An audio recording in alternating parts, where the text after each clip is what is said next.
Alors, il y a face à ce modèle, un autre modèle, que ce modèle, que moi je l'appelle plutôt interculturel d'intégration, c'est que préalablement, il y a un espace qui est un espace culturel, un espace juridique dominant.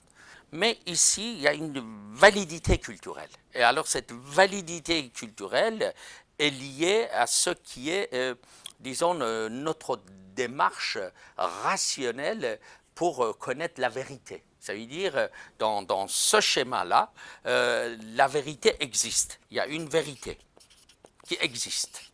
Mais dans ce schéma-là, vérité n'existe pas. Donc, dans ce schéma-là, comme la vérité existe, les entités culturelles, A, B, C, sont des entités qui doivent s'intégrer à l'intérieur de ce système qui est un système préalable, a priori, qui justifie des comportements des individus. Comme on voit ici dans ce qui est l'interculturel de coexistence, on voit qu'il y a des communautés. Ici, dans ce système, il y a des communautés, mais pour ce système, ce n'est pas les communautés qui sont importantes, c'est plutôt des individus. Donc, c'est un système basé sur les individus et le droit des individus. Donc, à partir de là, entre les communautés, évidemment, il y a une interaction, mais ces interactions entre les communautés ne sont pas des interactions pour construire ensemble quelque chose. Parce que ces entités ne disposent pas de la vérité. Ils disposent de la vérité s'ils participent à un système rationnel. Un système qui, par la rationalité, peut arriver à définir la vérité et le juste, hein, ce qui est bien, ce qui est juste.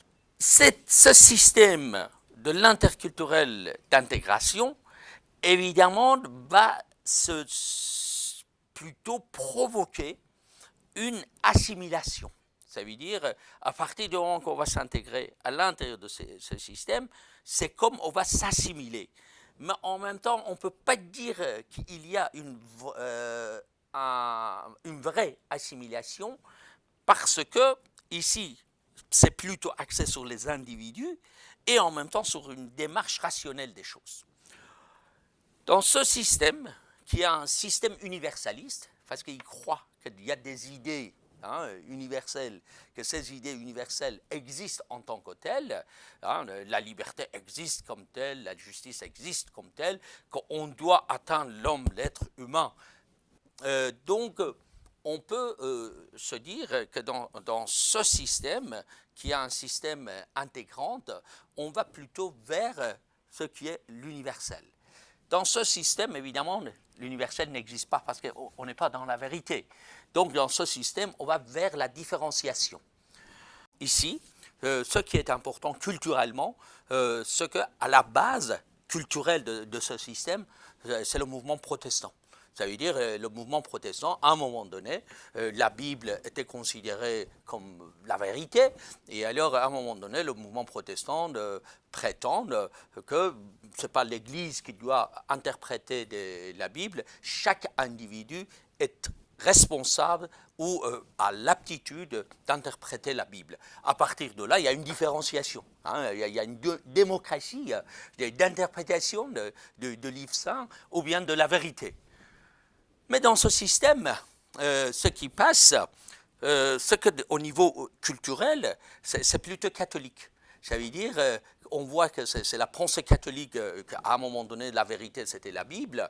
Donc, c'est le clergé qui devait absolument interpréter la Bible. Et le peuple, en tant que tel, n'avait pas de droit d'interpréter la Bible. Évidemment, avec la Révolution française, ce qui était le système républicain, qu'est-ce qui arrive? On renverse, ça veut dire à la place de la Bible, la vérité biblique, on met la raison.